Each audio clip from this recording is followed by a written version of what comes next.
चलो आज हम रात एक साथ बिताते हैं। अब आगे। जेनी को उस आदमी ने पुलिस स्टेशन से निकाल लिया था और मिनी अभी तक जेल में थी। जेनी ने मिनी को मुड़ के भी नहीं देखा, वो सिर्फ अपने बारे में सोच रही थी। मिनी पीछे से चिल्लाती रही कि जेनी मुझे भी निकालो, पर जेनी ने उसको देखा तक नहीं। जेनी उस इंसान के साथ निकली और उस इंसान ने जेनी को कार में बिठाया और कार स्टार्ट कर दी। उस इंसान ने जेनी के थाई को सेडेक्टिवली छूने लगा और कहा, वैसे जेनी, बहुत दिन हो गए हमने एक साथ वक्त नहीं बिताया है, तो चलो आज की शाम हम एंजॉय करते हैं, और वैसे भी मैंने तुम्हें जेल से छुड़ाया है। जेनी को थोड़ा अनकंफर्टेबल फील तो हो रहा था, फिर भी उसने कहा, हाँ पंकज, क्यों नहीं, तुमने आज मुझे पुलिस से बचाया, मैं जरूर तुम्हारी बात मानूंगी। ये सुन के पंकज की होठों पर एक डेविल स्माइल आ गई। एक्चुअली ये पंकज था और इसके साथ जेनी का रिलेशन था, और जेनी ही ऐसे पैसों के लिए लोगों के साथ रात बिताती थी। फिर पंकज ने जेनी को एक होटल की तरफ ले गया। वही विराट हॉस्पिटल में एडमिट था। उसका लिप्स पूरा बलून की तरह फूल गया था। ऐसा लग रहा था जैसे उसके होठों पर किसी ने पानी का गुब्बारा रख दिया हो, और उसका पूरा फेस भी मधुमक्खियां की काटने के वजह से सूज गई थी। वो दर्द से तड़प रहा था, हालांकि उसको इंजेक्शन दी गई थी, पर फिर भी उसे पैन हो रहा था। बेचारा कुछ दिन पहले ही तो हॉस्पिटल से गया था और आज फिर उसे एडमिट होना पड़ा। वो ऐसे ही दर्द को सहते हुए बेड पर पड़ा रहा। दूसरी तरफ पंखुड़ी और अयन का रोमांस अभी भी चालू था। वो दोनों तब से किस किए जा रहे थे, और किस इतनी पैशनेट थी कि दोनों मदहोश होने लगे, और आखिर में पंखुड़ी की सांस उखड़ने लगी। पंखुड़ी को ऐसे करते देख अयन को ना चाहते हुए भी किस रोकनी पड़ी, और वो पंखुड़ी के सिर से अपना सिर जोड़ के लंबी लंबी सांस लेने लगा। दोनों के आंखों में बेहिसाब प्यार झलक रहा था, जो दोनों को एक दूसरे से दूर रहना मुश्किल हो रहा था। अयन ने पंखुड़ी को अपनी बाहों में और कस के बोला, जान, मैं अब और तुमसे दूर नहीं रह सकता। पीएलजेड, मेरे पास जल्दी आ जाओ, मैं और ये दूरी बर्दाश्त नहीं कर सकता। पंखुड़ी ने अयन के सीने से लग के बोली, आयु में भी तुम्हारे पास जल्दी आना चाहती हो, पर तुम्हें पहले पापा से बात करनी होगी, और हमारी एग्जाम भी आ रही है, और हमारी एज भी तो नहीं हुई अभी शादी की। अयन ने पंखुड़ी का चेहरा थाम के कहा, मैं पापा को मना लूंगा, और किसने कहा हमारी एज नहीं हुई, माना कि हम अभी 20 साल के हैं, पर क्या हम एक साथ रहकर आगे की जिंदगी नहीं जी सकते? वैसे भी मैंने बहुत इंतजार किया है तुम्हारा, और अब मैं तुम्हें किसी और की नहीं होने दूंगा। पंखुड़ी ने अयन की आंखों में देखा और अयन की पलकों को प्यार से चूम के कहा, हाँ, जैसा तुम चाहोगे वैसा ही होगा, बस हम हमारा ये एग्जाम अच्छे से दे ले। मुझे इस एग्जाम में अच्छे से रैंक लेना है आयु, क्या तुम मेरी हेल्प करोगे? ये कह के पंखुड़ी ने अपना निचला होठ बाहर कर लिया। पंखुड़ी का इतना क्यूट सा रिएक्शन देख अयन को उस पे और प्यार आया, और वो पंखुड़ी के उस होठ को अपने दांतों से हल्के से खींच लिया। पंखुड़ी को हल्का सा दर्द हुआ और उसके मुंह से हल्की सी आह निकल गई। फिर वो अपने होठों को सहलाने लगी। ये देख अयन स्मॉक करने लगा। तभी अयन के रूम में किसी ने नॉक किया और अयन पंखुड़ी को बेड पे बिठा के दरवाजा खोला तो एक मैड ने उनके लिए लंच लाया था, जबकि अब टाइम चला गया था लंच करने की। फिर भी अयन नहीं चाहता था कि पंखुड़ी खाली पेट रहे, क्योंकि वो जानता था कि पंखुड़ी ने आज ब्रेकफास्ट अच्छे से नहीं किया होगा। फिर अयन ने खाने की प्लेट अपने हाथ में लिया और रूम में ही रहे कॉफी टेबल पर रख दिया। फिर पंखुड़ी को बेड से सोफे तक ले आया और अपने हाथों से पंखुड़ी को खाना खिलाने लगा। पंखुड़ी भी प्यार से अयन को खिलाने लगी। उन दोनों ने ऐसे ही एक दूसरे को खाना खिलाया और दोनों का खाना फिनिश हो गया। और अब अयन ने पंखुड़ी से कहा, जान, अब तुम थोड़ा आराम कर लो, मैं शाम को तुम्हें घर छोड़ आऊंगा, अब मुझे भी थोड़ा काम है। पंखुड़ी ने मुंह फूला के कहा, पर मुझे तुम्हारे साथ टाइम स्पेंड करना था। अयन ने पंखुड़ी के सर पर किस करके कहा, तुम बस मेरा 10 मिनट वेट करो, मैं अभी आया, मैं बस एक कॉल करके आता हूँ। ये बोल के अयन रूम से बाहर चला गया और फिर से पंखुड़ी अयन के रूम को निहारने लगी। वो टुकुर टुकुर खुद के ही फोटो को देख रही थी। फिर उसकी आंखें एक फोटो में जाके रुक गई, जब वो कुछ 5-6 साल की थी और उसके पाँव में उसका माँ का दिया हुआ सोने का पायल था, लेकिन एक पायल खो गई थी, जिसके वजह से पंखुड़ी इमोशनल होने लगी।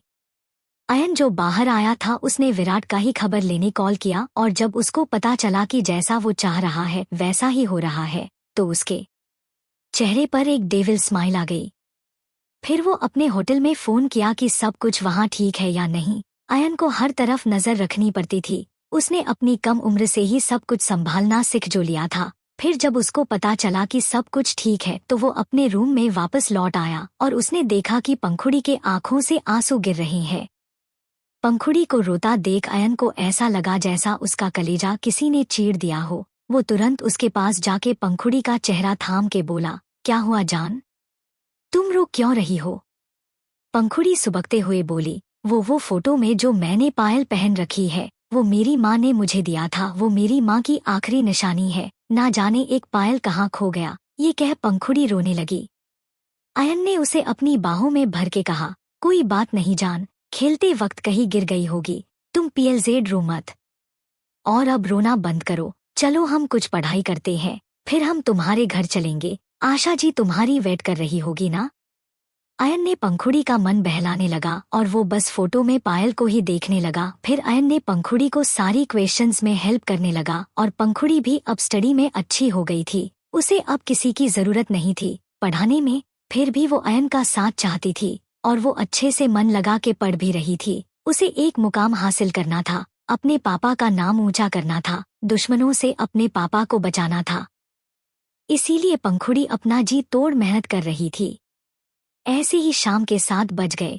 फिर अयन ने पंखुड़ी को उसके घर छोड़ने के लिए आया और आशा जी भी दोनों को मुस्कुराते हुए ग्रीट किया। पंखुड़ी जो अभी पढ़ के आई थी उसको ऐसा लगा जैसे उसने बहुत मेहनत का काम किया हो। इसीलिए वो लिविंग रूम में आते ही सोफे पर फेल के बैठ गई।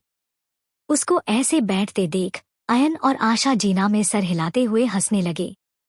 फिर पंखुड़ी को ऐसे बैठते देख अयन ने कहा, मैं वॉशरूम होके आता हूँ। ये बोल के पंखुड़ी के रूम की तरफ जाने लगा और वो पंखुड़ी के रूम में आके कुछ ढूंढने लगा। सब जगह ढूंढा, आखिर में उसे पंखुड़ी के वार्डरोब में वो चीज मिल ही गई जो वो ढूंढ रहा था और वो मिलते ही उसके होठों पर एक मिस्टीरियस स्माइल आ गई। अयन वहां से बाहर आया और पंखुड़ी के पास सोफे पर बैठ गया। पंखुड़ी तो नींद में ही चली गई थी। अयन उसको ऐसे सोते देख मुस्कुराया और पंखुड़ी को अपनी बाहों में उठा के उसके रूम की तरफ ले जाने लगा। आशा जी जो किचन से आ रही थी, जब उन्होंने देखा कि अयन कितने प्यार से पंखुड़ी को गोद में उठा के ले जा रहा है तो उन्होंने दोनों की बलाइयां ली और नजर उतारते हुए बोली, मेरे बच्चों को किसी की नजर ना लगे। और वो फिर किचन में घुस गई। अयन ने पंखुड़ी को बेड पर सुलाया और पंखुड़ी का शू निकालकर उसको ब्लैंकेट से अच्छे से कवर कर दिया और पंखुड़ी के माथे पर हल्के से चूम के वो वहां से निकल आया। आशा जी जो किचन में थी, अयन वहां जाके आशा जी को कहा, आशा आंटी, पंखुड़ी रूम में सो रही है, अगर वो उठे तो आप उसे डिनर करा दीजिएगा। मैं अभी चलता हूँ, मुझे होटल भी जाना है, कुछ काम पेंडिंग पड़ा हुआ है। आशा जी ने मुस्कुराते हुए अयन की तरफ देखी और अयन का सर प्यार से सहल के बोली, हाँ बेटा, मैं उसको खाना खिला दूंगी, तुम भी डिनर कर लेना और हाँ ज्यादा काम की स्ट्रेस मत लेना। ठीक है बेटा। अयन ने हाँ में सर हिलाया और आशा जी से बाय बोल के वो पंखुड़ी के घर से निकल गया। To be continued. सो जाओ, नहीं तो मैं ऐसा वैसा करने लग जाऊंगा। अब आगे। अयन पंखुड़ी के घर से निकल आया और अपने होटल की तरफ गाड़ी घुमा दी। उसे वहां से कुछ काम था तो वहीं से ही करने वाला था। कुछ देर बाद ही अयन अपनी शानदार होटल में पहुंचा और अपनी ऑफिस की तरफ चल पड़ा। अपनी ऑफिस में जाने के बाद उसने अपना असिस्टेंट विनय को कॉल किया और कुछ देर बाद ही विनय वहां आया। तो अयन ने पूछा, विनय तुम ये दोनों पायल ले जाके ज्वेलरी शॉप में दो और बोलना कि थोड़ी बड़ी करके बना दे, पर डिजाइन सेम होनी चाहिए, कुछ भी इधर उधर नहीं होना चाहिए। विनय ने हाँ कहा तो अयन ने उसे वहां से जाने का इशारा किया। जेनी और पंकज इसी होटल में आए थे जो पंकज आसानी से अफोर्ड कर सकता था। वो दोनों होटल से निकल ही रहे थे कि तभी जेनी को अयन दिखाई दिया जो होटल के अंदर जा रहा था। अयन को देखते ही जेनी के अंदर हलचल महसूस हुई क्योंकि उसे अयन चाहिए ही चाहिए था। वो कुछ भी करके अयन को अपना बनाना चाहती थी। फिर जेनी ने पंकज को मस्का लगाते हुए कहा, पंकज क्या तुम मेरी जॉब यहाँ लगवा सकते हो? मुझे जॉब की बहुत बहुत जरूरत है और घर में भी माँ पैसों के लिए सुनाती रहती है। क्या तुम मेरी सिर्फ इतनी सी हेल्प कर दोगे?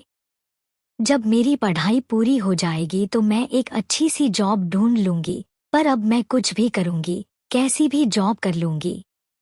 जेनी की बात सुन के पंकज थोड़ा सोचता रहा और फिर वो बोला, ठीक है, मैं तुम्हारी हेल्प कर दूंगा। यहाँ का मैनेजर मेरा दोस्त है, मैं जॉब लगवा दूंगा तुम्हारी। फिर मुझे उसके बाद तुमसे कुछ चाहिए, ये बोल के पंकज ने एक आंख दबा दी। जेनी का मन तो नहीं था, फिर भी उसने ना चाहते हुए भी हाँ में सर हिला दिया और वहां से दोनों चले गए। वहीं अयन पंखुड़ी का फोटो अपने डेस्क में रख के काम में डूब गया। और ऐसे ही रात हो गई। रात के 10 बज गए थे पर पंखुड़ी अभी तक उठी नहीं थी। पंखुड़ी के पापा भी ऑफिस से लौट चुके थे और पंखुड़ी को डिनर टेबल पर ना देख के वो पंखुड़ी के रूम की तरफ चले गए। पंखुड़ी को ऐसी सुकून की नींद सोते देख पंखुड़ी के पापा की सारी थकान दूर हो गई। उन्हें सिर्फ अपनी बेटी की खुशी और सेफ्टी चाहिए थी। और अयन के साथ पंखुड़ी को खुश और सेफ देख उनकी सारी थोड़ा सा भी जो डाउट था वो भी खत्म हो गई। उन्होंने मान लिया कि पंखुड़ी अयन के अलावा किसी और के साथ खुश और सेफ नहीं हो सकती। उन्होंने पंखुड़ी 2-4 बार जगाने की कोशिश की पर पंखुड़ी फिर पलट के सो गई तो उन्होंने पंखुड़ी को ज्यादा डिस्टर्ब नहीं किया और पंखुड़ी के माथे पर किस करके वो वहां से सीधे डाइनिंग टेबल पर आ गए। आशा जी ने उनको खाना परोसा और दिलदार जी खाने लगे। कुछ देर बाद वो डिनर करके अपने रूम में चले गए सोने के लिए। आशा जी भी खुद खाना खा के सब बर्तन समेट के किचन का काम खत्म करके वो भी सोने चली गई। वही रात के 12 बजे पंखुड़ी के रूम की बालकनी से एक साया आने लगा और वो साया ग्लास डोर स्लाइड करते हुए पंखुड़ी के रूम में एंटर किया और पंखुड़ी की तरफ धीरे धीरे बढ़ने लगा। पंखुड़ी जो करवट बदली थी उसकी अब नींद थोड़ी कच्ची थी। जब उसने अपनी आधी खुली आंखों से देखा कि उसके रूम में कोई घुस आया है तो उसकी जान हलक में अटक गई। वो डर से अपनी आंखें बड़ी बड़ी कर ली। वो चिल्लाने ही वाली थी कि उस साए ने पंखुड़ी के मुंह पर अपने हाथों से ढक लिया जिससे पंखुड़ी चिल्ला ना पाए। और वो साया धीरे से बोला, एस जान मैं हूँ, डरो मत। जैसे ही पंखुड़ी ने जानी पहचानी आवाज सुनी तो उसने आंखें खोलकर देखा तो अयन का चेहरा उसके सामने आया। तब जाके उसको राहत मिली पर वो गुस्सा हो गई कि अयन उसे इतनी रात को कैसे डरा सकता है। इसलिए पंखुड़ी ने अपनी हाथों की मुट्ठी से अयन के सीने पर मुक्के मारने लगी और थोड़ा रोते हुए बोली, तुम ऐसे कैसे डरा सकते हो मुझे? पता है मैं कितना डर गई थी अभी। अयन ने मुस्कुराते हुए पंखुड़ी को देखा और उसे कस के अपने गले लगा लिया। अब जाके अयन को सुकून मिला, नहीं तो उसका मन मचल रहा था। इसीलिए वो काम खत्म करके सीधा पंखुड़ी के पास ही आ गया। अयन ने पंखुड़ी को रिलैक्स करते हुए कहा, जान आई एम सॉरी, मेरी वजह से तुम डर गई, पर अगर मैं ऐसे नहीं आता तो अंकल को पता चल जाती और वो क्या समझेंगे अगर उनको पता चला कि मैं ऐसे रात के 12 बजे उनके बेटी के कमरे में आया हूँ। इसीलिए माफ कर दो। अयन की बात सुन पंखुड़ी रिलैक्स होने लगी। अब पंखुड़ी ने अयन की आंखों में देखकर एक भौहें उठा के बोली, तुम इतनी रात को यहाँ क्या कर रहे हो आयु? मतलब उस दिन तुम आए थे ऐसे और मेरे हाथ में मेहंदी लगा दिए थे। अयन ने मुस्कुराते हुए हाँ कहा तो पंखुड़ी की आंखें बड़ी हो गई और वो हैरान होते हुए बोली, तुम कैसे छुप के आ गए? गार्ड ने देखा नहीं? अयन ने ना में सर हिला दिया तो पंखुड़ी अयन को अच्छे स्कैन करने लगी और बोली, आयु मुझे ऐसा क्यों लग रहा है कि तुम जैसे मेरे सामने हो वैसे बिल्कुल हो नहीं। तुम मुझसे कुछ छिपा रहे हो क्या? अयन ने पंखुड़ी की आंखों में गौर से देखते हुए कहा, जो भी हो, जैसा भी हो, तुम्हारे सामने हो और तुम्हारा हो। अगर कुछ है भी तो बाद में सब जान जाओगी। अब चलो सोते हैं, मुझे नींद आ रही है। अयन की बात सुन पंखुड़ी का मुंह शौक से खुल गया। उसने कहा, तुम यहाँ सोने आए हो? आयु पापा को पता चलेगा तो वो क्या सोचेंगे? अयन बेड पे चढ़ गया और पंखुड़ी को अपने सीने के ऊपर खींचते हुए बोला, कुछ पता नहीं चलेगा, अगर चल भी जाए तो कोई बात नहीं, हम एक दूसरे से प्यार करते हैं और हम शादी करने वाले हैं। तुम ज्यादा मत सोचो, अब सो जाओ। पंखुड़ी ने कंफ्यूजन में कहा, पर आयु? पर अयन ने अपनी आंखें बंद कर ली और पंखुड़ी को भी अपने ऊपर और सता के उसका सर सहला के बोला, जान, सो जाओ जान, नहीं तो मैं कुछ और करने लग जाऊंगा। पंखुड़ी ने जैसे ही सुनी उसने अपनी आंखें बंद कर ली। अयन की दिल की धड़कन सुनने लगी। अयन के होठों पर एक स्माइल आ गई पंखुड़ी का रिएक्शन देख। और कुछ देर बाद दोनों को नींद आ गई और एक दूसरे के बाहों में सुकून से सो गए। पर कोई था जिसकी नींद उसकी आंखों से कोसों दूर था, और वो था विराट। उसकी हालत में अभी भी कोई सुधार नहीं आया था। पैन अभी भी हो रखी थी और वो अब अयन का अवतार याद करके अयन के बातों को प्रोसेस करने की कोशिश कर रहा था कि आखिर अयन जैसा दिखता है वैसा है नहीं। और अयन का यूं पंखुड़ी को लेके कॉन्फिडेंट होना, उसे थोड़ा डर भी लग रहा था कहीं पंखुड़ी उसके हाथ से निकल ना जाए। उसको प्लान भी तो बनाना था पंखुड़ी को वापस पाने के लिए, और ऐसे ही सोचते सोचते उसकी नींद लग गई। To be continued. आयु के बच्चे, मैं तुम्हें छोड़ूंगी नहीं। अब आगे। Next morning. सूरज की हल्की रोशनी पंखुड़ी के ऊपर पड़ रही थी। उसने करवट बदल ली और मुस्कुराते हुए सोने लगी। फिर उसे कुछ याद आया तो वो अपनी आंखें खोल के बेड की दूसरी साइड में देखी जो अब बिल्कुल खाली था। अयन वहां से जा चुका था। ये देख पंखुड़ी को थोड़ा राहत भी मिली और वो थोड़ा उदास भी हो गई। उसे अयन की आदत हो गई थी। उसने अपने फोन में टाइम देखा तो अभी 7 बज रहे थे। वो लेट हो चुकी थी। फिर जब उसने फोन को साइड टेबल पर रखना चाही तो उसकी नज़र एक नोट पर गई जो ऑब्वियसली अयन ने रखी थी। अयन ने लिखा था, खूबसूरत सी लड़की के लिए एक खूबसूरत सी शायरी, थोड़ी गुस्से वाली थोड़ी नादान हो तुम, पर जैसी हो मेरी जान हो तुम। ये पढ़ के पंखुड़ी के होठों पर एक बड़ी सी स्माइल आ गई। उसने वो नोट अपने कबर्ड में एक बॉक्स पर रखी और नहाने चली गई। अयन जो पंखुड़ी की एक एक हरकत देख रहा था, पंखुड़ी को मुस्कुराता देख वो भी मुस्कुराने लगा और वो भी नहाने चला गया जो अभी जिम से आया था। अयन शावर के नीचे खड़ा हो गया और शावर का हल्का गुनगुना पानी उसके बदन से फिसलने लगा। वो अपना सर ऊपर कर पानी को महसूस करने लगा और अपने बालों को पीछे की तरफ करने लगा। अयन इस वक्त इतना हॉट लग रहा था कि जो भी देखे उसकी दीवानी हो जाए। अयन के बदन में पानी की बूंदें किसी मोती की तरह चमक रही थी और जिम में जाने की वजह से वो बहुत फिट था, जैसे वो कोई एक्टर हो। वो किसी मॉडल जैसा दिखता था। खैर वो शावर लेके बाहर आया और कॉलेज के लिए रेडी होने लगा। वहीं पंखुड़ी भी शावर लेके आई और रेडी होने लगी। खैर दोनों बहुत जल्द ही तैयार हो गए और अयन अब अपनी कार लेके पंखुड़ी की घर की तरफ जाने लगा। उसने ब्रेकफास्ट नहीं किया। पंखुड़ी जो अभी अपने पापा के साथ ब्रेकफास्ट कर रही थी, तभी वहां अयन का आना हुआ और पंखुड़ी को देखते ही उसने एक आंख दबा दी। ये देख पंखुड़ी सकपका गई और खांसने लगी। उसे खांसते देख पंखुड़ी के पापा ने फिक्र से पूछा, बेटा आराम से खाओ, ये लो पानी पियो।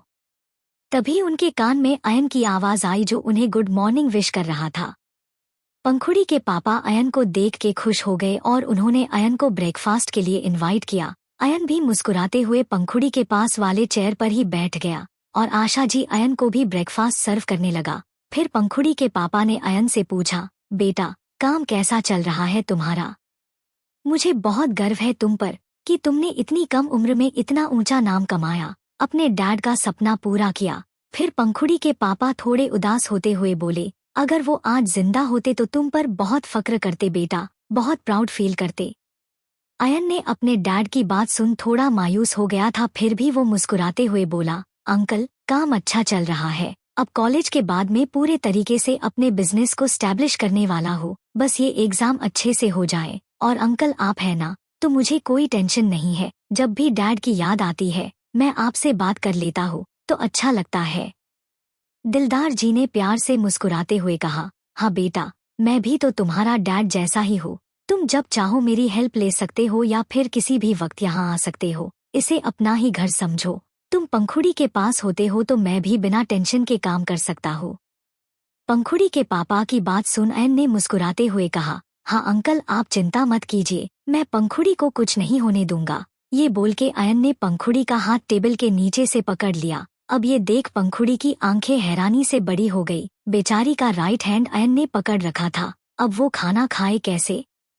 वो बहुत अपना हाथ छुड़ाने की कोशिश की पर कोई फायदा नहीं हुआ। बेचारी थक हार के लेफ्ट हैंड से ब्रेकफास्ट करने लगी। ये देख अयन ने तिरछा मुस्कुरा दिया। खैर कुछ देर बाद सब लोगों का ब्रेकफास्ट हुआ तो पंखुड़ी और अयन कॉलेज के लिए निकल पड़े और दिलदार जी अपने ऑफिस के लिए। रास्ते में पंखुड़ी अयन को घूर के देख रही थी। पंखुड़ी ने अयन को देख कहा, आयु, वो क्या हरकत थी डाइनिंग टेबल पर? अयन ने अनजान बनते हुए कहा, क्या हुआ? क्या किया मैंने? पंखुड़ी ने अयन का एक कान पकड़ के बोली, आयु के बच्चे, तुम्हें मैं छोड़ूंगी नहीं। अयन ने अपना कान छुड़ाने की कोशिश करते हुए कहा, मैं चाहता भी नहीं कि तुम मुझे छोड़ो। ये सुन पंखुड़ी ने मुंह फुलाते हुए अयन का कान छोड़ दिया और जोर जोर से हंसने लगी। अयन की बात सुन उसे हंसी आ गई।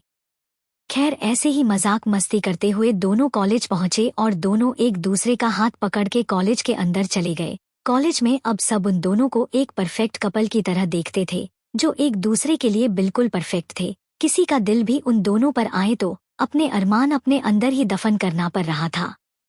दोनों क्लासरूम में आए और अपनी जगह पर बैठ गए। उसके कुछ देर बाद ही अमीशा आई और आके पंखुड़ी के पीछे वाले सीट पर बैठ गई।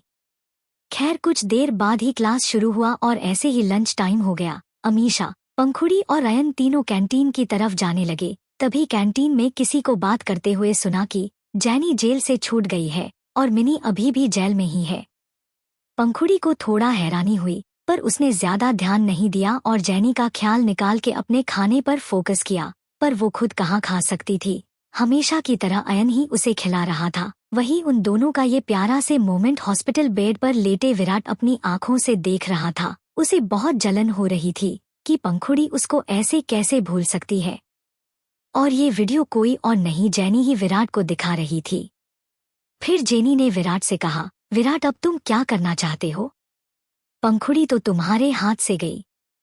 विराट ने ना में सर हिला के जैसे तैसे बोला, नहीं पंखुड़ी किसी और की नहीं हो सकती, उसे मेरे पास लौट के आना ही होगा। पर मैं क्या करूं, मेरे पास एक जॉब भी नहीं है। पंखुड़ी को वापस लाने के लिए पहले मुझे खुद थोड़ा अमीर होना पड़ेगा, खुद को बेहतर करना पड़ेगा, विराट ने फ्रस्ट्रेशन में कहा।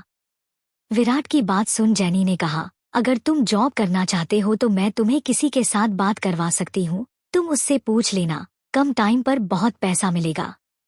ये सुनते ही विराट के कान खड़े हो गए और वो तुरंत मान गया। जैनी ने पंकज को फोन करके विराट के वार्ड में बुलाया और पंकज भी जल्दी ही वहां पहुंच गया। फिर सब बात सुनने के बाद पंकज ने कहा, ठीक है, तुम्हें काम मिल जाएगा, पर जो भी करने को कहूँ बिना गड़बड़ की हो जानी चाहिए। अगर अपने काम में तुम सक्सेस होते गए तो पैसों के मालिक बनने में देर नहीं लगेगी तुम्हें। ये सुन विराट की आंख चमक गई। वो हमेशा से यही तो चाहता था कि वो बहुत अमीर बने, और जब उसने ये पंकज की कही हुई बात सुनी तो वो तुरंत रेडी हो गया। बस जरूरत थी तो उसको ठीक होने की। खैर जैनी और पंकज वहां से चले गए और जैनी के मन में तो अलग ही खिचड़ी पक रही थी। उसे चाहिए था तो सिर्फ अयन और पंखुड़ी को अपने रास्ते से हटाने के लिए उसने विराट के दिल में जलन भर दी, ताकि वो पंखुड़ी को जल्द से जल्द अपना बना ले और जैनी का खुद का रास्ता साफ हो जाए अयन को पाने के लिए। खैर ऐसे ही कुछ दिन बीत गए। विराट अब बिल्कुल ठीक हो चुका था। अयन की नज़र उस पर प्रॉपर बनी हुई थी। वो विराट की हर एक हरकत पर नज़र रखी हुई थी। खैर ऐसे ही एग्जाम का दिन आया और सब एग्जाम देने कॉलेज आ गए। अयन और पंखुड़ी साथ ही आए थे और कॉलेज की अंदर जा ही रहे थे कि तभी वहां एकदम झट से ब्रेक लगाते हुए एक मर्सिडीज कार आके रुकी, जो अयन जैसा एक्सपेंसिव और लग्जरियस तो नहीं था, फिर भी बाकियों से था। और सब स्टूडेंट्स उस कार की तरफ क्यूरियोसिटी से देखने लगे कि कौन आया है यहाँ। तभी कार का दरवाजा खुला और एक टॉल हैंडसम सा लड़का कार से निकला और अपने आँखों से शेड्स निकालते हुए वो पंखुड़ी को अपनी हसरत भरी निगाहों से देखने लगा।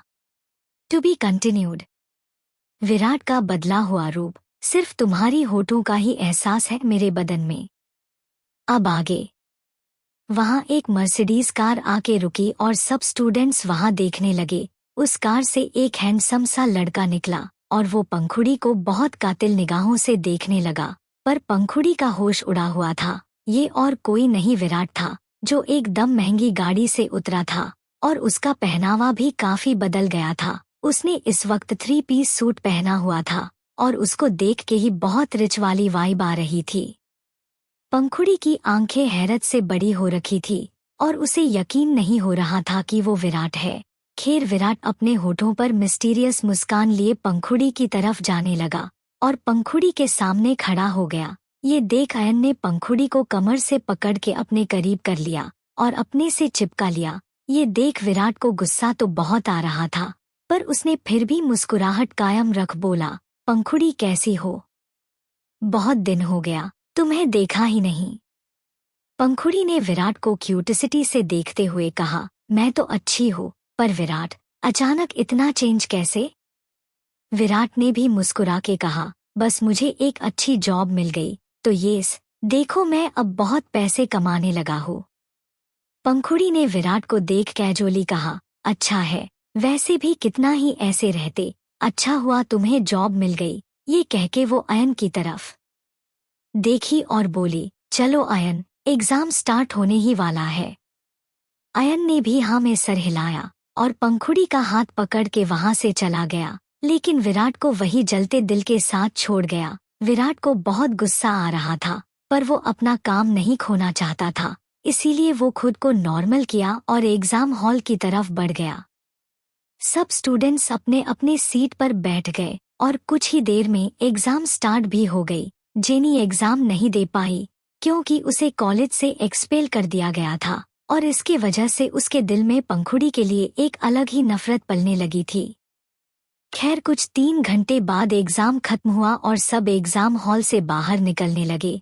तभी वहां पर एकदम से विराट आया और पंखुड़ी के कमर पर हाथ रख दिया, जिससे पंखुड़ी चौंक गई और विराट से थोड़ा दूर हो गई। पंखुड़ी ने थोड़ा रुड होके कहा, ये क्या हरकत थी विराट? विराट ने अनजान बनते हुए कहा, क्या हुआ? मैं बस तुम्हारे कमर को पकड़ रहा था, इसमें क्या गलत किया मैंने? पंखुड़ी ने दांत पिसके कहा, आइंदा से मुझे छूने की भी हिम्मत मत करना। ये कह पंखुड़ी वहां से तेज कदमों के साथ चल पड़ी। विराट की ये हरकत अयन नहीं देख पाया क्योंकि वो थोड़ा दूरी पर था। फिर पंखुड़ी जैसे ही जाने लगी, विराट ने पंखुड़ी को पीछे से देखा और जिस हाथ से उसने पंखुड़ी को छुआ था, उस हाथ को अपने होठों के पास ले जाके चूमने लगा। विराट इस वक्त किसी साइको की तरह लग रहा था। फिर वो भी डेविल स्माइल करते हुए पंखुड़ी के पीछे पीछे चल पड़ा। वहीं अयन पंखुड़ी को हॉल के बाहर हर जगह ढूंढा, पर पंखुड़ी उसे नहीं दिखी तो उसने एग्जिट की तरफ जाने लगा। तब जाके उसे पंखुड़ी दिखी जो उसके ही कार से टिक खड़ी थी। अयन उसके पास आया और पंखुड़ी के गाल पर हाथ रख पूछा, क्या हुआ जान? तुम उदास क्यों हो? पंखुड़ी ने अयन को देखा और फिर वो अयन से कार का चाबी लेके कार को अनलॉक किया और कार का दरवाजा खोल के अयन को कार के अंदर धक्का दिया और पंखुड़ी अयन के ऊपर चढ़ गई। हुआ यूं कि पंखुड़ी विराट का छुवन अपने जिस्म से मिटाना चाहती थी, इसीलिए उसने अयन को कार के अंदर धकेला और खुद उसके ऊपर आ गई। फिर पंखुड़ी ने अयन के लिप्स पर किस करने लगी और धीरे धीरे अयन की शर्ट की बटन भी खोलने लगी। ये देख अयन की सांसें भारी होने लगी। वो गहरी गहरी सांस लेते हुए कहा, जान ये तुम क्या कर रही हो?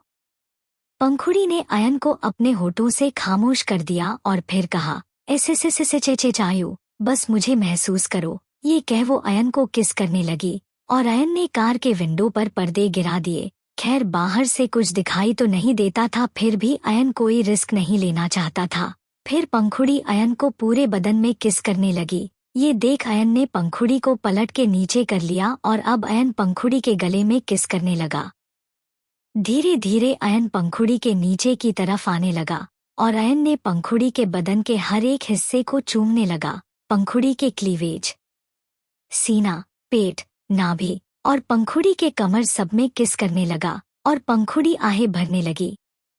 खैर वो दोनों ऐसे ही प्यार कर रहे थे कि उनकी कार को किसी ने टक्कर मारी, पर धीरे से ये देख दोनों रुक गए और तब पंखुड़ी को याद आया कि दोनों तो कॉलेज के कंपाउंड में ही है। पंखुड़ी ने एक गहरी सांस लेके अपने कपड़े ठीक किए और अयन भी अपना शर्ट अच्छे से पहन के बाल वाल ठीक कर लिया और कार स्टार्ट कर दी। एक्चुअली ये टक्कर विराट ने मारी थी उनके कार में। उसने नोटिस कर लिया था कि पंखुड़ी कैसे अयन को कार के अंदर धक्का दिया और उसके ऊपर चढ़ गई और उसके बाद ही कार का डोर बंद हो गया। उसे अंदर ही अंदर इतना गुस्सा आया कि उसने कुछ देर देखा, पर जब उसके बाद भी उनकी कार स्टार्ट नहीं हुई तो वो अपने कार में गया और अयन के कार में टक्कर मारी। विराट गुस्से से उबल रहा था उसने दांत पीसते हुए कहा, नहीं, मैं ऐसा नहीं होने दे सकता। पंखुड़ी को मुझे अपना बनाना ही होगा, चाहे ऐसे या वैसे। अब सीधी उंगली से घी ना निकले तो उंगली अब टेढ़ी करनी ही पड़ेगी। ये सोच वो डेविल स्माइल करने लगा। खैर वो भी वहां से गया और अयन की कार का पीछा करने लगा। वो पीछा कर ही रहा था कि उसे पंकज का कॉल आया। हेलो पंकज, बोलो। पंकज ने कहा, विराट, आज एक बहुत बड़ा माल आने वाला है और वो माल तुम्हें रिसीव करनी होगी। तुम तो मुझसे भी आगे निकल गए भाई। विराट का एक्सप्रेशन अब बहुत डेंजर था। उसने कहा, वक्त सब सिखा देता है पंकज। बाय द वे, मैं माल रिसीव कर लूंगा और एक दिन देखना, मैं भी इसी तरह इस काली दुनिया में राज करूंगा। पंकज ने हामी भर के कहा, हाँ मुझे पता है, तुम कर सकते हो। और देखो, सिर्फ 1 महीने के अंदर तुम कहाँ से कहाँ पहुँच गए। ऐसे ही काम करते रहो, मुझे भी खुशी होगी अगर मैं तुम्हारे अंडर आगे चल के काम करूँ तो। फिर विराट ने ऐसे ही कुछ जरूरी बातें की और कॉल डिस्कनेक्ट कर दिया। खैर बातें करते वक्त ही अयन की कार विराट की आंखों से ओझल हो गई। वहीं अयन की कार में पंखुड़ी अयन के सीने से लगी हुई थी और अब वो इस वक्त अयन के गोद में बैठी हुई थी। अयन ने पंखुड़ी का सर सहला के पूछा, जान, कुछ देर पहले जो हुआ उसका मतलब क्या था? पंखुड़ी ने अपना चेहरा अयन के सीने में रगड़ के बोली, कुछ नहीं, बस तुम बहुत हैंडसम दिख रहे थे तो सोचा कुछ तुम्हें प्यार दे दूं। ये सुन अयन मुस्कुराने लगा और पंखुड़ी के सर पर एक किस करके वो ध्यान से कार ड्राइव करने लगा। वही पंखुड़ी ने मन में सोचा, अयन, मैं बस उस विराट की छुवन अपने आप से हटाना चाहती थी। थैंक यू जो तुमने हटा दिया और अब सिर्फ तुम्हारे होठों का ही एहसास है मेरे बदन में। ये कह पंखुड़ी मुस्कुराई और अयन के सीने में और चिपक गई। To be continued. Ayan mafia king. अब आगे। पंखुड़ी और अयन ऐसे ही पंखुड़ी के घर पहुंचे और पंखुड़ी कार से उतरने लगी तो अयन ने पंखुड़ी को वापस से अपनी गोद में खींच लिया और किस करने लगा। फिर वो पंखुड़ी को छोड़ दिया और पंखुड़ी शर्माते हुए घर के अंदर चली गई। अयन बस पंखुड़ी को जाते हुए मुस्कुरा रहा था। जब पंखुड़ी घर के अंदर चली गई तब अयन भी वहां से चला गया। आज उसे रात को कुछ इम्पोर्टेंट काम भी था तो उसकी ही तैयारी के लिए वहां से जल्दी चला गया। ऐसे ही शाम से रात हो गई। विराट ने एक नई जगह पर एक घर लिया था, एक विला लिया था जो ज्यादा अयन जैसा बड़ा तो नहीं था पर इतना छोटा भी नहीं था। और विराट के पापा भी वही रहते थे, पर विराट के पापा अब पहले से थोड़ा शांत हो गए थे। मतलब वो जैसे पहले विराट को धमका के खामोश कर देता था, अब विराट की डरावनी आंखें देख के ही उन्हें डर लगता था। विराट का पूरा पर्सनैलिटी ही बदल गई थी। वो रेडी होने लगा और पंखुड़ी के बारे में सोचने लगा।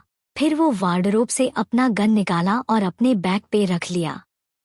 फिर वो कार की चाबी लेके वहां से निकल गया। वहीं अयन भी रेडी हो रहा था, उसने भी अपनी गन निकाली और अपने बैग पे रखा और निकल गया। विराट की कार अभी समंदर के पास आके रुकी और उसने कार को थोड़ी दूरी पर पार्क किया था और वो आके अब पेड़ के पीछे चुपके किसी का इंतजार करने लगा और उसके हाथ में गन भी था। फिर कुछ देर बाद वहां एक शिप आया। वो शिप आके किनारे पर रुकी और उसमें से कुछ लोग कई बॉक्सेस निकालने लगे। विराट जो छुप के देख रहा था, उसने अब चुपके से उन लोगों को पर फायरिंग करनी शुरू की और सब के सब वही ढेर हो गए। ये देख विराट के फेस पर एक कातिल मुस्कान आ गई। फिर वो उन बॉक्सेस को खोल के देखने ही वाला था कि तभी उसके सिर पर किसी ने गन पॉइंट कर दी। विराट शॉक रह गया, उसके साथ ऐसा कभी नहीं हुआ अब तक। वो जब भी ऐसे माल लेने के लिए आता हर बार सक्सेसफुल ही रहता था, पर आज उसके सिर पर बंदूक देख उसे थोड़ी हैरानी हुई। तभी उसके कानों में एक जानी पहचानी मगर एक डरावनी आवाज आई, well well well, Virat Rastogi, तो तुमने इस काले धंधे में कब से काम कर रहे हो?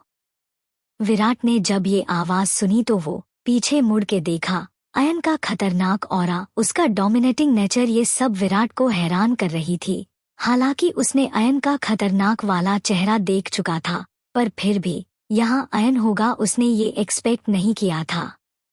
फिर विराट ने टेढ़ी मुस्कान के साथ कहा, तो अयन माथुर के और कितने छुपे हुए चेहरे हैं, क्या तुम्हारी पंखुड़ी को पता है? अयन ने वैसे ही डेविल स्माइल कर कहा, तुम सोच भी नहीं सकते मेरे कितने चेहरे हैं।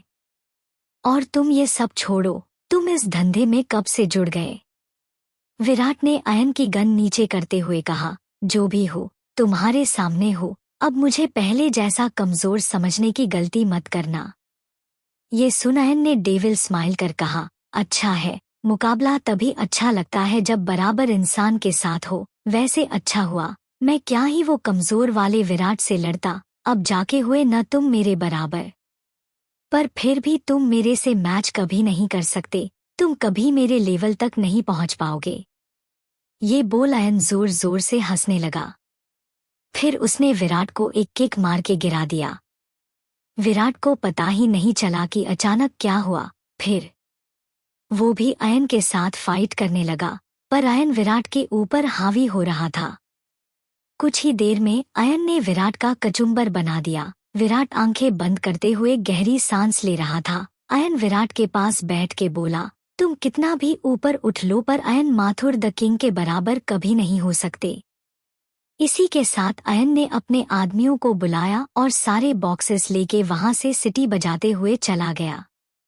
वही विराट अब बेहोश हो चुका था और दूसरी तरफ अयन अपने विला पहुंचा और शावर लेने लगा। उसके कपड़े गंदे हो गए थे, खून के धब्बे भी लगे हुए थे, इसीलिए वो फ्रेश हुआ और डाइनिंग टेबल पर पहुंचा। उसने डिनर किया और अपने रूम में आ गया। वो बेड पर लेट गया, पर उसे नींद नहीं आ रही थी। उसे पंखुड़ी की आदत जो हो गई थी, इसलिए अयन ने कार की चाबी ली और पंखुड़ी के घर के लिए निकल पड़ा। वो हमेशा की तरह चुपके से बालकनी से पंखुड़ी के रूम तक पहुंचा और पंखुड़ी के पास उसे हक करके लेट गया। अब जाके उसके दिल को राहत मिली। पंखुड़ी जो आराम से सोई हुई थी, अयन का एहसास पाके वो और अयन से चिपक गई और यूं कहे कि वो अयन के ऊपर ही सो गई। अयन भी मुस्कुराते हुए पंखुड़ी को टाइट अपनी बाहों में भर लिया और अपनी आंखें बंद कर ली। वहीं दूसरी तरफ विराट को पंकज कॉल कर रहा था, पर जब उसने नहीं उठाया तो वो विराट का लोकेशन चेक करते हुए वहां पहुंचा और विराट को ऐसे इस हालत में देख वो शॉक रह गया, क्योंकि जब से विराट ने इस काम में ज्वाइन किया था तब से विराट के साथ ऐसा नहीं हुआ था और वो हमेशा सक्सेसफुल ही होता था। अब विराट को ऐसे देख पंकज ने एक गहरी सांस ली और उसे उठा के कार पे लिटाया। फिर कार हॉस्पिटल की ओर घुमा दी। हॉस्पिटल में भी विराट को डॉक्टर नर्स देख के हैरान हो गए थे, क्योंकि विराट आए दिन हॉस्पिटल पहुंच ही जाता कुछ ना कुछ वजह से, और वो हर वजह अयन ही होता था। फिर विराट का इलाज कराया गया। पंकज ने विराट के वार्ड के बाहर आकर अपने बॉस मंगल को फोन किया और विराट की सारी बातें बताई। एक्चुअली मंगल वहां का डॉन था और उसके अंडर ही विराट और पंकज काम करता था।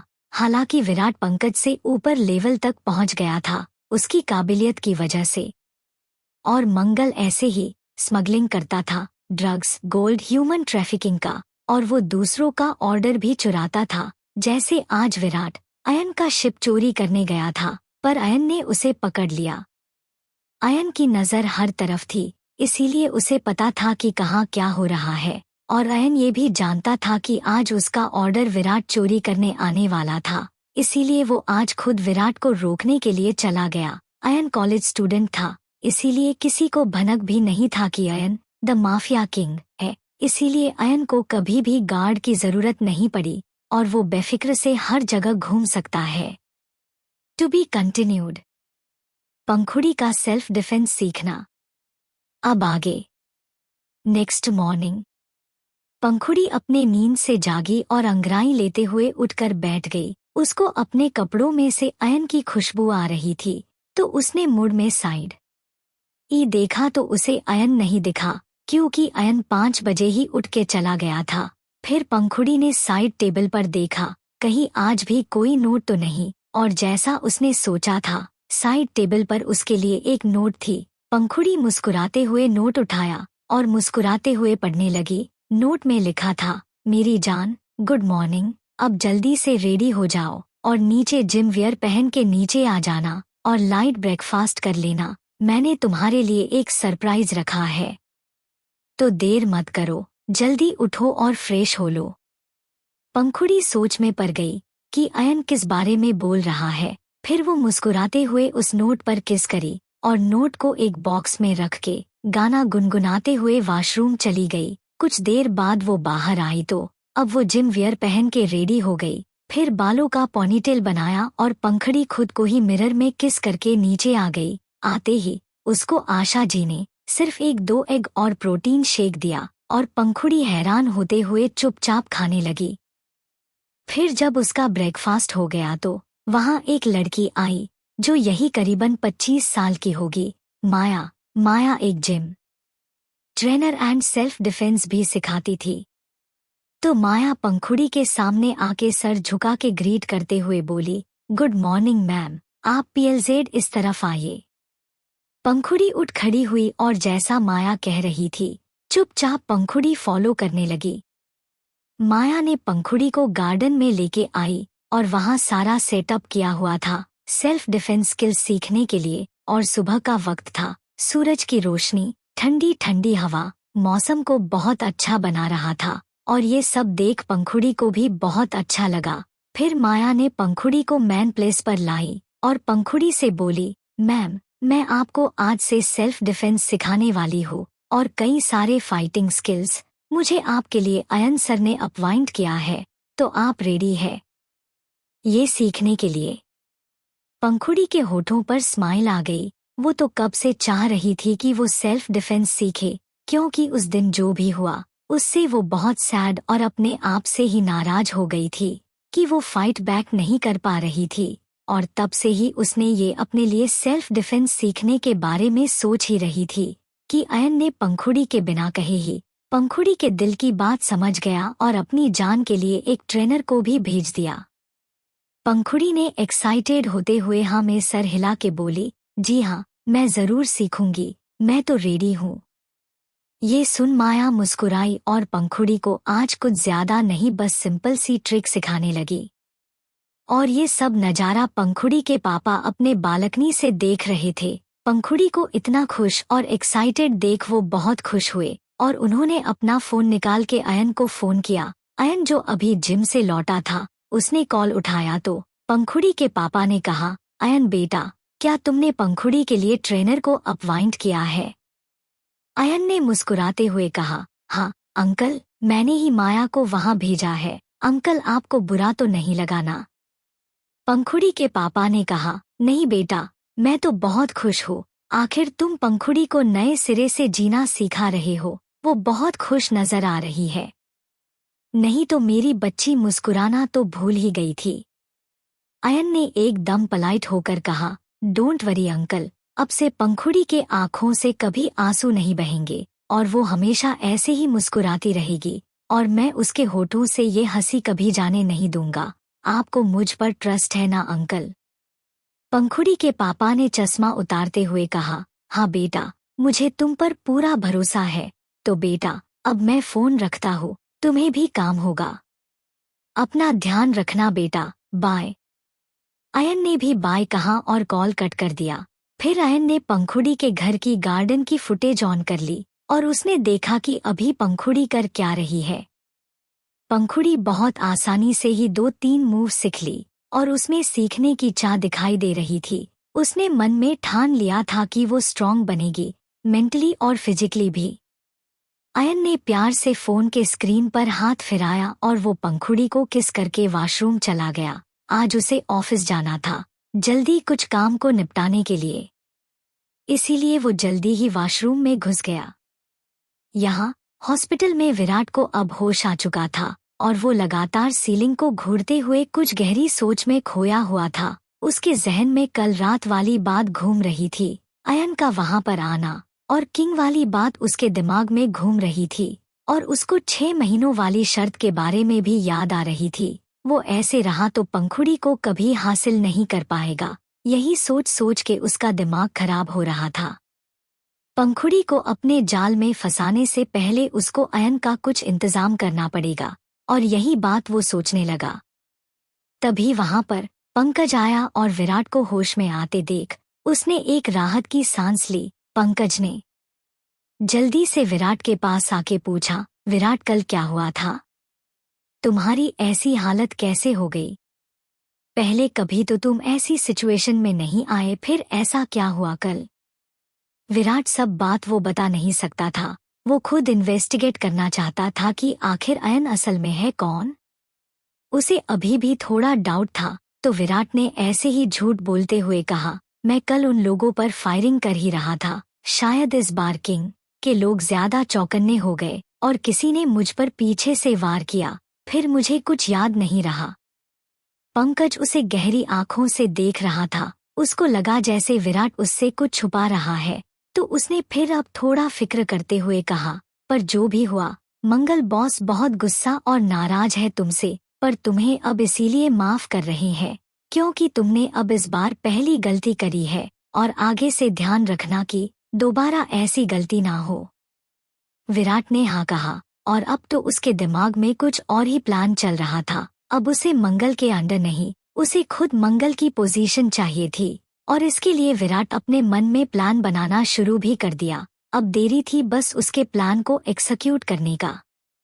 और अब विराट ये सोचते हुए डेविल स्माइल करने लगा, और वो अयन को गुस्से में मन में ही गली देके बोला, अयन, अपने पावर का बहुत शो ऑफ कर रहे हो ना। वेट, मैं भी अब तुम्हारे लेवल पर जल्दी ही आ रहा हूँ, खुद को बचा सको तो बचा लेना। ये बोल के उसने मन में डेविल स्माइल करने लगा।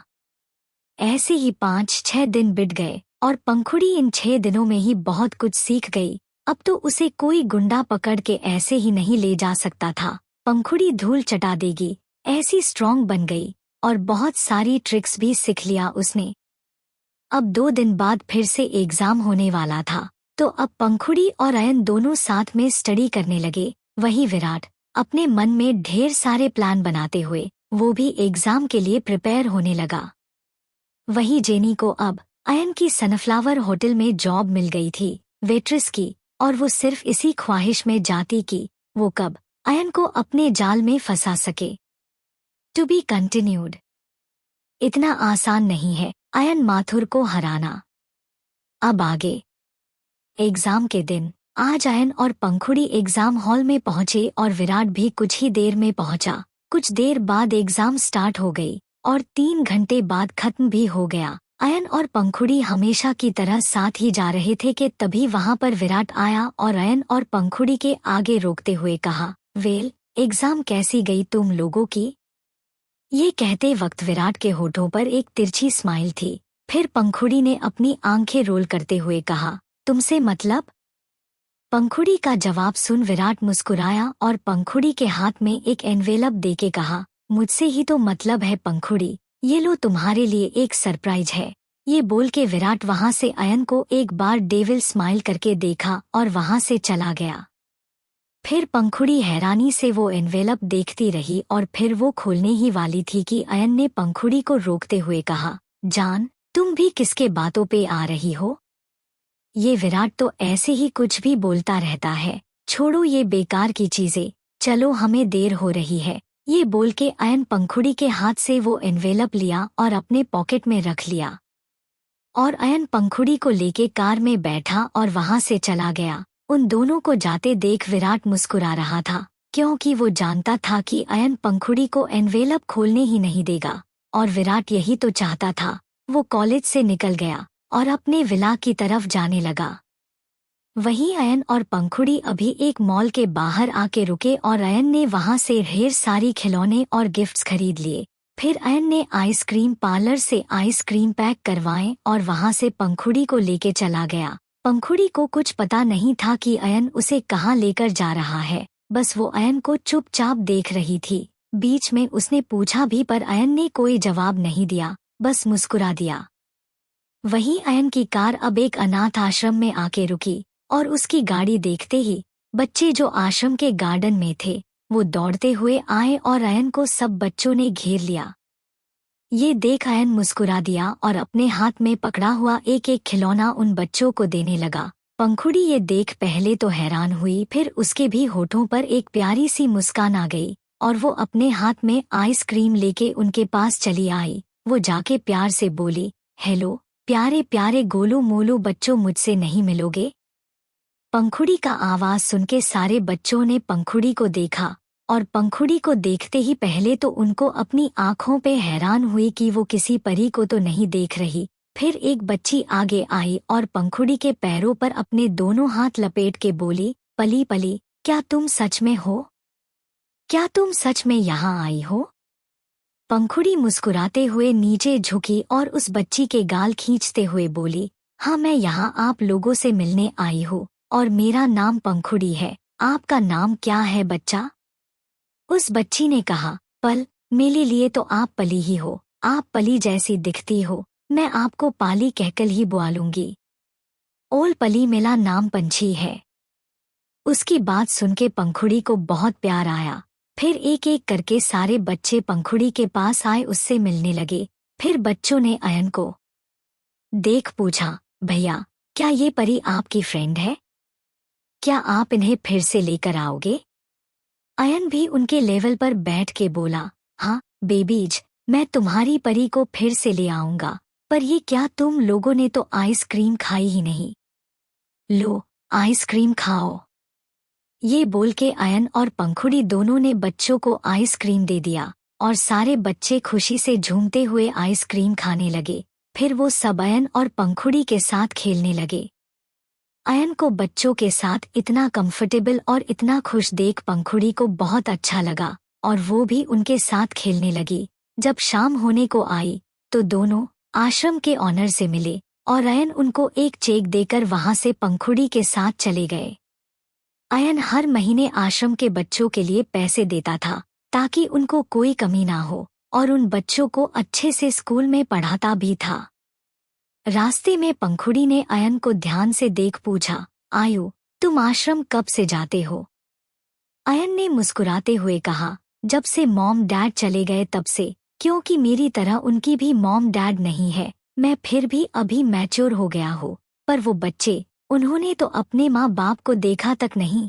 बस मैं यही कोशिश करता हूँ कि उनको कुछ खुशियाँ दे सकूँ और उनको एक अच्छी लाइफ दे सकूँ। ये सुन पंखुड़ी का दिल भर आया। वो ऐसे इंसान से प्यार करती थी जिसके दिल में इंसानियत और प्यार कूट कूट के भरा था। वो अयन के बाहों में आई और बोली, आयु तुम पीएलजेड खुद को अकेला मत समझना, मैं हमेशा तुम्हारे साथ हूँ। और जब भी तुम आश्रम जाओगे मुझे भी साथ ले चलोगे, याद रहेगा ना? अयन ने उसकी नाक खींचते हुए बोला, ओके बाबा, हम दोनों साथ जाएंगे, ठीक है मेरी डॉल। पंखुड़ी के होठों पर प्यारी सी मुस्कान आ गई ये सुन के। फिर ऐसे ही दिन बीतते गए और अयन और पंखुड़ी का एग्जाम भी खत्म हो गया। अब पंखुड़ी अपने डैड के साथ ऑफिस जाने लगी थी ताकि वो अपने डैड से बिजनेस के बारे में कुछ सीख सके, समझ सके। वही उस दिन विराट ने जो एनवेलप दिया था, अयन ने वो एनवेलप खोल के देखा था उसी दिन, और उसके अंदर अयन का फोटो था जहां वो गन पकड़ा हुआ था और किसी को शूट कर रहा था। ये देख अयन को गुस्सा आया कि विराट ने उसका पीछा करने की हिम्मत की, और तो और वो सामने से आके पंखुड़ी को ये फोटोज देने की भी हिम्मत की। अयन दांत पिसता हुआ विराट को कॉल किया और विराट ने कॉल रिसीव करते ही हंसते हुए कहा, क्या हुआ किंग की हवा टाइट हो गई? एक फोटो से तुम्हारी हालत खराब हो गई? अयन ने भी तिरछी मुस्कान कर कहा, लगता है बच्चा बड़ा हो रहा है, तभी तो बाप को चुनौती दे रहा है। बस ये याद रखो कि 6 महीने से 2 महीने निकल गए, इन 4 महीनों में क्या उखाड़ना चाहते हो उखाड़ लो। ये सुनते ही विराट की बोलती बंद हो गई। वो तो ये बात भूल ही गया था कि पंखुड़ी को इम्प्रेस भी करना था और उसे अपने पास लाना था, पर अयन के वजह से उसके दिमाग से पंखुड़ी का ख्याल ही निकल गया, क्योंकि विराट अयन के पीछे लग चुका था कि अयन का असली चेहरा क्या है और उसको पंखुड़ी के सामने कैसे लाना है। विराट को चुप देख अयन ने डेंजर हंसी के साथ कहा, और इम्प्रूव होना पड़ेगा तुम्हें, ऐसे छोटे मोटे चुनौतियों से डरने वाला नहीं है ये अयन माथुर, समझ में आई बात? ये कह के अयन ने अपना फोन रख दिया और अब विराट को एक दूसरी टेंशन दे दी। जो भी हो अयन था तो विराट से 4 कदम आगे, उसको हराना इतना भी आसान नहीं था। To be continued. पंखु मेरी जान, तुम्हारे सपनों के उड़ान भरने का समय आ गया है। अब आगे। ऐसे ही कुछ और दिन निकल गए। और पंखुड़ी अभी अपने पापा से काफी बातें बिजनेस के बारे में सीख चुकी थी। पंखुड़ी अभी अपने पापा के एज असिस्टेंट के तौर पर काम कर रही थी और उसे बहुत सी बातों का समझ आ गया था। अगर ऐसे ही पंखुड़ी मन लगाकर काम करती रही तो वो बहुत जल्द काबिल बन जाएगी। इन दिनों ऑफिस में ही पंखुड़ी के पास हर रोज फूलों का गुलदस्ता और गिफ्ट्स आने लगे और ढेर सारी चॉकलेट टॉय जो पंखुड़ी को बेहद पसंद थी। हर रोज ये सारी चीज पंखुड़ी के डेस्क पर होता था, पर पंखुड़ी को पता नहीं था कि ये सब भेज कौन रहा है, क्योंकि उनमें जो नोट होता था वो हैंडराइटिंग पंखुड़ी नहीं पहचानती थी। अगर अयन उसे वो सारी चीज भेजता तो पंखुड़ी उसकी हैंडराइटिंग से ही पहचान जाती। पंखुड़ी इसी सोच में रहती कि आखिर ये भेज कौन रहा है, पर वो कोई गिफ्ट नहीं लेती बल्कि उसे डस्टबिन में फेंक देती या फिर किसी और को से देती। एक दिन विराट पंखुड़ी के कंपनी के बाहर ही वेट कर रहा था ताकि वो पंखुड़ी की एक झलक देख सके, क्योंकि पंखुड़ी का साया भी उसको नसीब नहीं हो रहा था। दिन भर तो वो ऑफिस में रहती और जब नहीं रहती तो वो अयन के साथ होती, इसीलिए विराट के पास कोई चांस ही नहीं था पंखुड़ी से मिलने का। इसीलिए वो ये छोटी छोटी गिफ्ट भेजकर पंखुड़ी को मनाना चाह रहा था। पर बुरी बात ये थी कि पंखुड़ी को पता ही नहीं था कि ये सब हरकतें विराट कर रहा था। वो ऐसे ही वेट कर रहा था। उसने देखा कि उसकी सारी गिफ्ट एक गार्ड उठा के बाहर बड़े वाले डस्टबिन में फेंक रहा है। ये देख उसकी आंखें हैरानी से बड़ी हो गई। वो जल्दी से उस गार्ड की तरफ गया और पूछा, तुम ये सारी इतनी महंगी चीजें यहाँ क्यों फेंक रहे हो? उस गार्ड ने विराट को देखा जो सूट बूट में अच्छा खासा लग रहा था, इसीलिए गार्ड ने कहा, वो पता नहीं पंखुड़ी मैम को कौन ये सारी चीजें हर रोज भेजता है, पर पंखुड़ी मैम को नहीं चाहिए होती है तो वो ऐसे ही रोज फेंक देती है। ये सुन के विराट का दिल मुंह में आने को हुआ। वो जो हर रोज इतने लाखों रुपए खर्च करता है वो ऐसे ही कचरे के डिब्बे में जाता है। यही सोच के उसकी हाथों की मुट्ठी बन गई। उसे बहुत गुस्सा आ रहा था। वो वहां से मुड़ा और अपने गाड़ी में आके बैठ गया और दांत पीसते हुए कार स्पीड से ड्राइव करने लगा। उसने स्टीयरिंग व्हील में हाथ मारते हुए चिल्लाया, क्यों पंखुड़ी, क्यों तुम मेरे सब्र का इम्तिहान ले रही हो? मैं तुम्हें मनाने की कोशिश कर रहा हूं ना, हम दोनों के बीच सब कुछ ठीक करने की कोशिश कर रहा हूं, पर तुम मुझे क्यों दूर कर रही हो? और फिर विराट लंबी सांस लेकर कहा, नहीं, मैं ऐसे हाथ पे हाथ रख नहीं बैठ सकता, मुझे कुछ और करना होगा, मुझे कोई और प्लान सोचना होगा। ये सोचते हुए वो अपनी कार की स्पीड और बढ़ा ली और अब एक क्लब में चला गया। वही पंखुड़ी अपने लैपटॉप पर कुछ काम कर रही थी कि उसे अयन का कॉल आया जो अभी अपने ऑफिस में बैठा हुआ था। पंखुड़ी ने जब अयन का कॉल देखा तो वो बहुत खुश हो गई। उसने शर्माते हुए कॉल उठाया और अयन ने बेहद मदहोशी भरी आवाज में कहा, मेरी जान क्या कर रही है?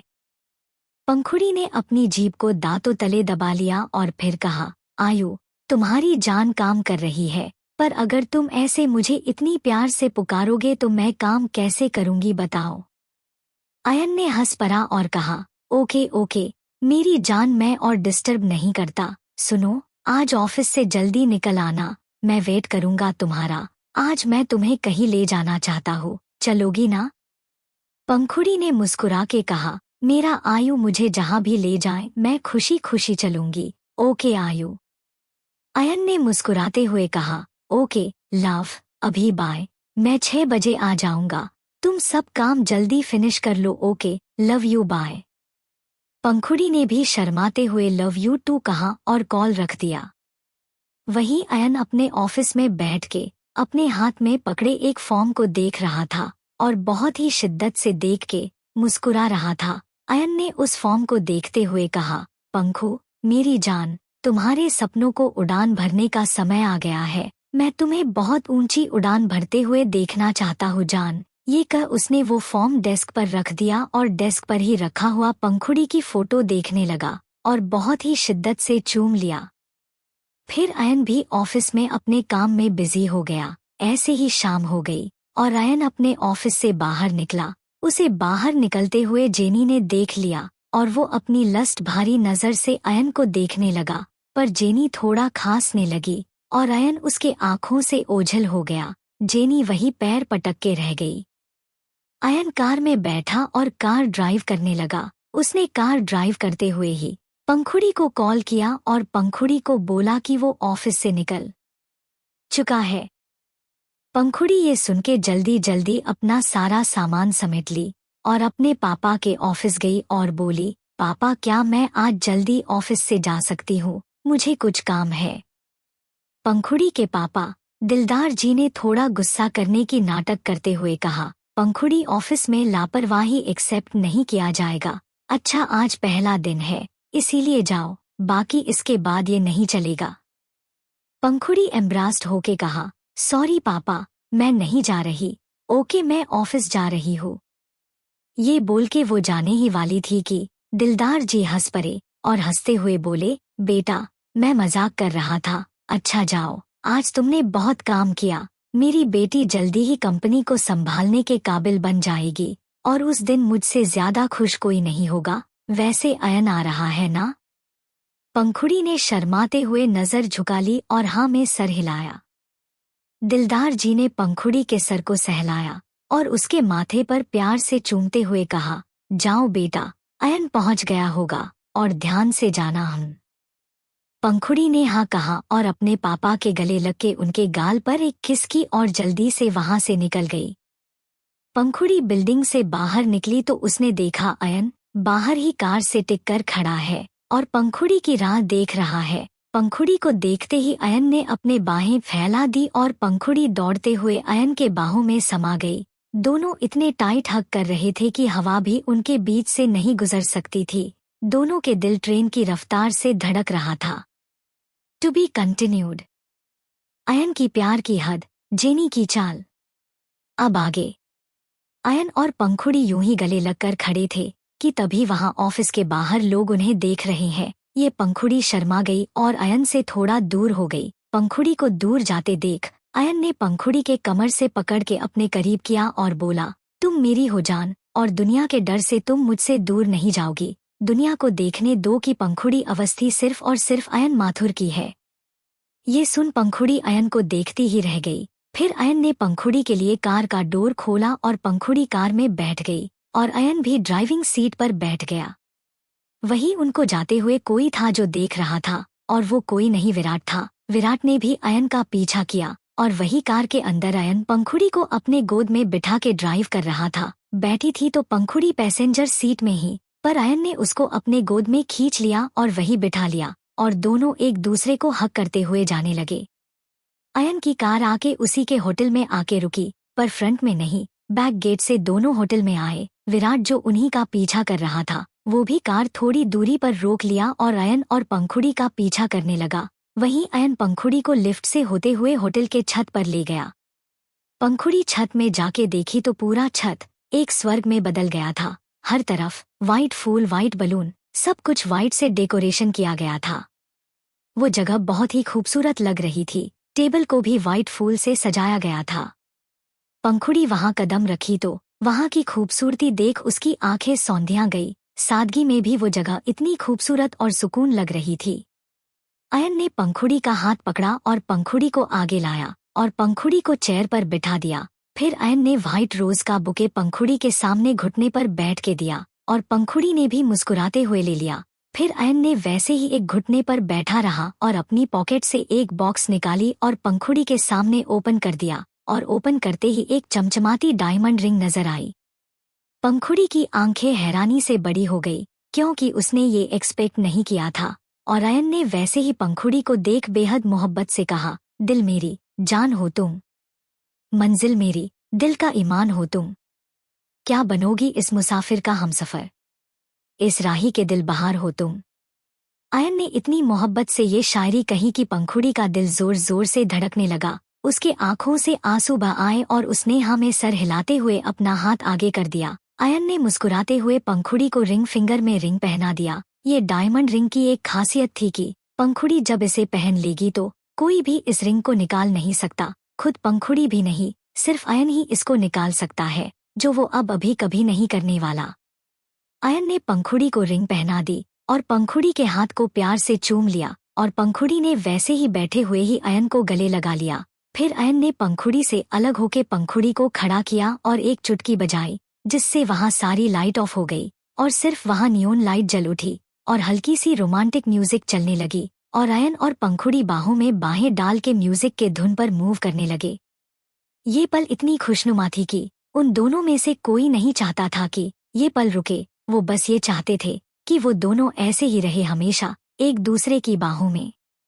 अयन और पंखुड़ी के सर एक दूसरे के साथ जुड़ा हुआ था और दोनों आंखें बंद करते हुए दोनों इस हसीन पल को जी रहे थे।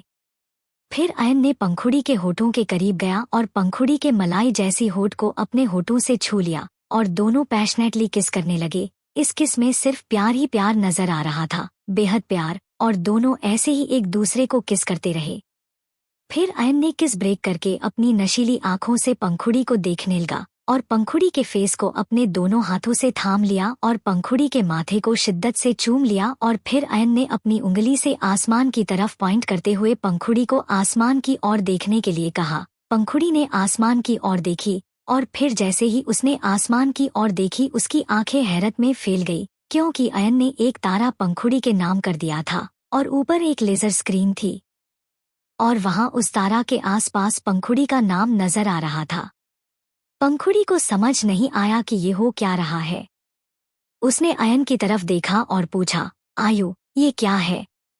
अयन ने पंखुड़ी को प्यार से देखते हुए कहा, मेरी चांद को एक छोटा सा तोहफा, मैंने तेरा नाम दिल रख दिया और उस तारा को तुम्हारा नाम दे दिया। ये सुनते ही पंखुड़ी की आंखें बाहर आने को हुई। उसको बहुत बड़ा शौक लगा कि अयन ने कैसे ये सब किया। उसने अयन को हैरानी से देखते हुए कहा, आयु, पर ये सब कैसे? अयन ने एक उंगली से पंखुड़ी को चुप कर दिया और कहा, ऐसे जान, अब कोई सवाल नहीं, मैं तुम्हारे लिए कुछ भी कर सकता हूँ, सब कुछ तुम्हारे कदमों पे लाकर रख सकता हूँ, बस तुम इशारा तो करो, पर हाँ, कभी मुझे छोड़ के मत जाना, वरना ये अयन माथुर जो पहले ही बिखर चुका था, अगर अब फिर से बिखरा तो फिर से कभी जुड़ नहीं पाएगा। पंखुड़ी का दिल और जोर जोर से धड़कने लगा। अयन की हर एक बात पंखुड़ी के दिल को तेज धड़का रहा था। अब पंखुड़ी ने भी अयन से कोई सवाल नहीं किया और वो चुपचाप अयन की आंखों में देखती रही।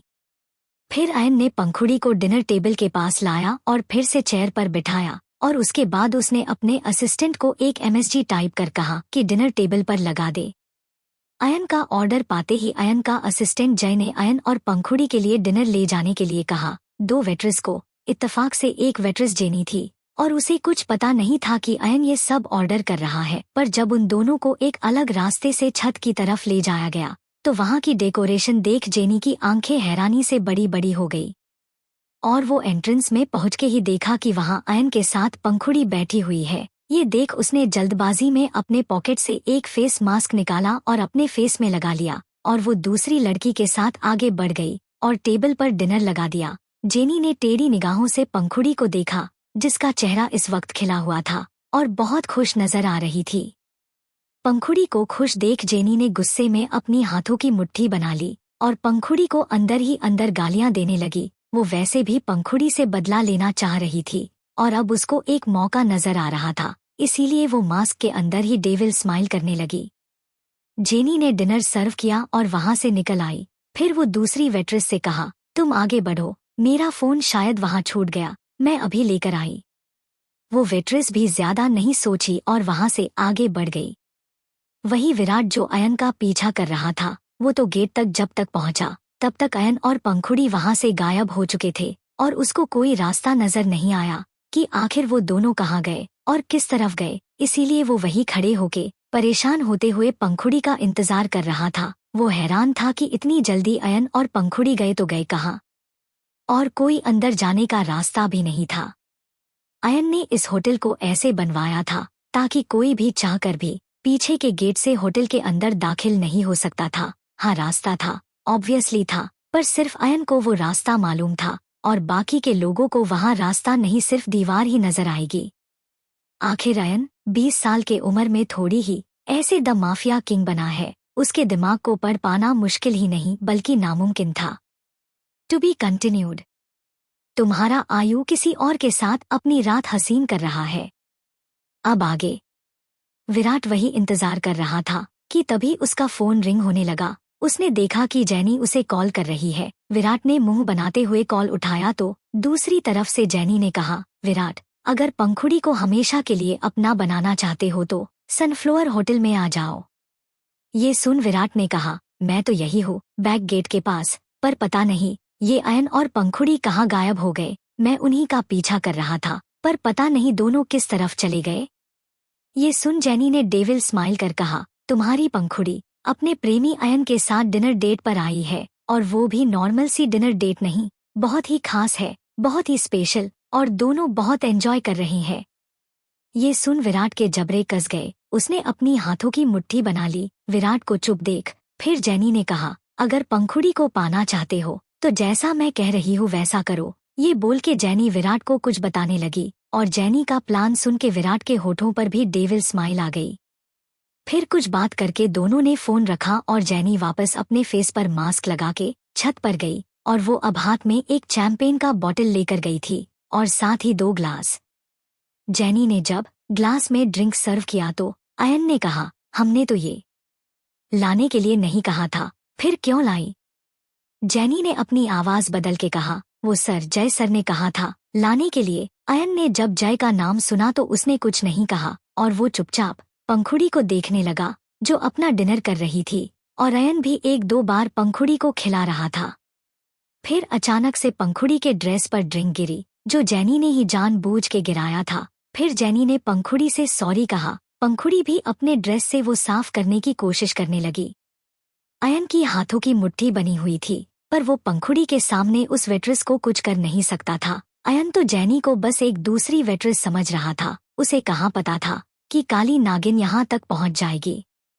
फिर जेनी ने कहा, सॉरी मैम, वो गलती से गिर गया। आप एक काम कीजिए, आप मेरे साथ चलिए, मैं आपको ये साफ करने में हेल्प कर देती हूँ। अयन ने तुरंत कहा, कोई जरूरत नहीं है, तुम अभी जाओ, पंखुड़ी को मैं हेल्प कर दूंगा। पंखुड़ी मुस्कुरा के बोली, डोंट वरी आयु, मैं बस अभी आई ये साफ करके, नहीं तो दाग रह जाएगा, और मुझे भी अच्छा नहीं लग रहा। पंखुड़ी को इंसिस्ट करते देख अयन ने हल्के से अपना सर हिलाया और पंखुड़ी को जाने दिया, और वो जेनी की लाई हुई ड्रिंक करने लगा। बस वो ज्यादा नहीं, 2 सिप ही पिया और ग्लास वापस रख दिया। फिर पंखुड़ी जेनी के साथ वहां से गई, और जेनी पंखुड़ी को वॉशरूम लेकर जाने लगी। पंखुड़ी वॉशरूम के अंदर जाती उससे पहले ही किसी ने उसके मुंह पर किसी ने क्लोरोफॉर्म सूंघा दिया और पंखुड़ी बेहोश हो गई। और वो कोई और नहीं विराट था, जो एक वेटर के भेस में आया था, और उसके फेस पर भी एक मास्क था। विराट ने बेहोश पंखुड़ी को ध्यान से देखा और उसका चेहरा छूने लगा। फिर वो पंखुड़ी को गोद में उठाया और वही उसी होटल के एक वीआईपी रूम में ले गया, जो विराट ने कुछ ही वक्त पहले अपने नाम पर एक रूम बुक किया था। वहीं दूसरी तरफ अयन को थोड़ी गर्मी सी महसूस हुई। उसने अपना शर्ट की 2 बटन खोल दिया और गहरी सांस लेने लगा। काफी वक्त हो गया था, पर पंखुड़ी अभी तक आई नहीं थी। उसे पंखुड़ी की चिंता हो रही थी। वो अपनी सीट से लड़खड़ाते हुए उठा, पर वो एक कदम भी आगे चल पाता। वो गिरने को हुआ, पर वो गिरता उससे पहले ही जेनी ने उसे पकड़ लिया और डेविल स्माइल करने लगी। अयन को अपने बॉडी पर किसी का हाथ पाकर उसने जेनी को दूर झटक दिया और बोला, कौन हो तुम?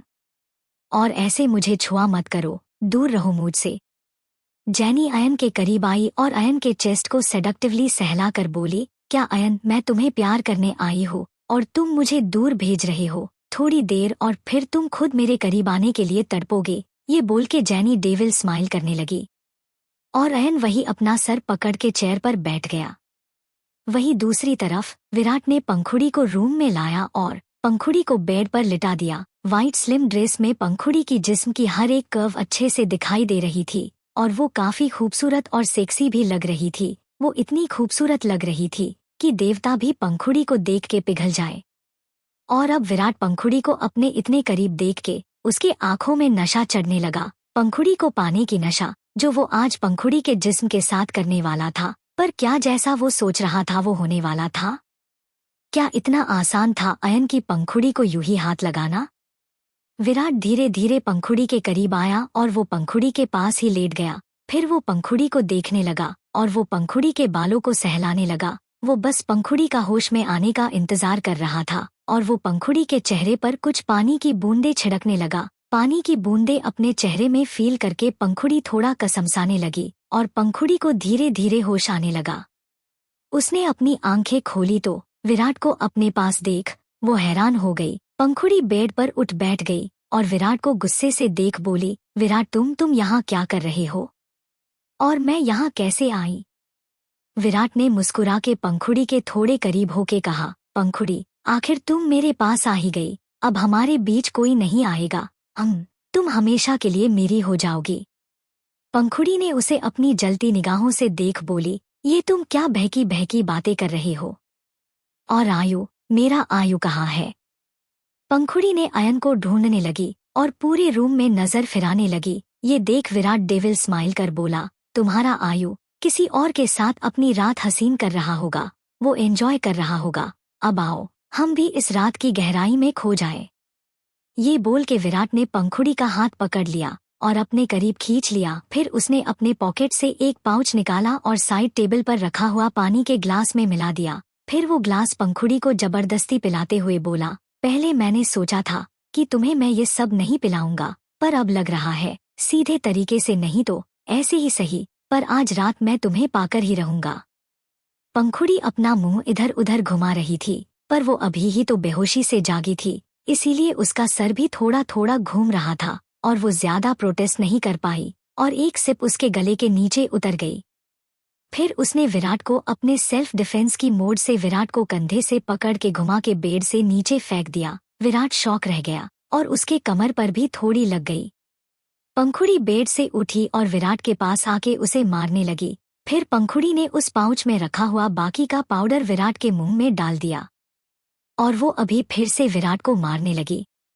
विराट खुद को बचा भी नहीं पा रहा था, फिर वो और ज्यादा मार पाती। तभी वहां उस रूम का दरवाजा धम से खुला और अयन एकदम से एक डेविल की तरह लुक लिए खड़ा था। अयन को देख पंखुड़ी ने विराट को मारना छोड़ा और अयन के पास दौड़ के चली गई और अयन के बाहों में सिमट गई। अयन ने भी पंखुड़ी को कस के गले लगा लिया। उसे तो डर लग रहा था कि कहीं पंखुड़ी के साथ कुछ गलत तो नहीं हो गया, पर जब उसने देखा कि पंखुड़ी विराट का कचुम्बर बना रही है तो ये देख अयन को बहुत गर्व महसूस हुआ कि उसकी जान इतनी भी अब कमजोर नहीं रही जो खुद को बचा भी ना सके। अयन ने पंखुड़ी का चेहरा थामा और उसके माथे पर किस कर लिया। फिर अयन ने एक उंगली से इशारा किया तो उसके आदमी जेनी को पकड़ के वहां लाए और विराट के पास ही फेंक दिया। जेनी की हालत अब कुछ ठीक नहीं लग रही थी। वो विराट को देखते ही विराट के ऊपर टूट पड़ी और विराट को किस करने लगी। फिर अयन ने डेविल स्माइल की और पंखुड़ी को गोद में उठा के वहां से चला गया और साथ ही अयन के आदमी ने उस रूम का दरवाजा बाहर से लॉक कर दिया। To be continued.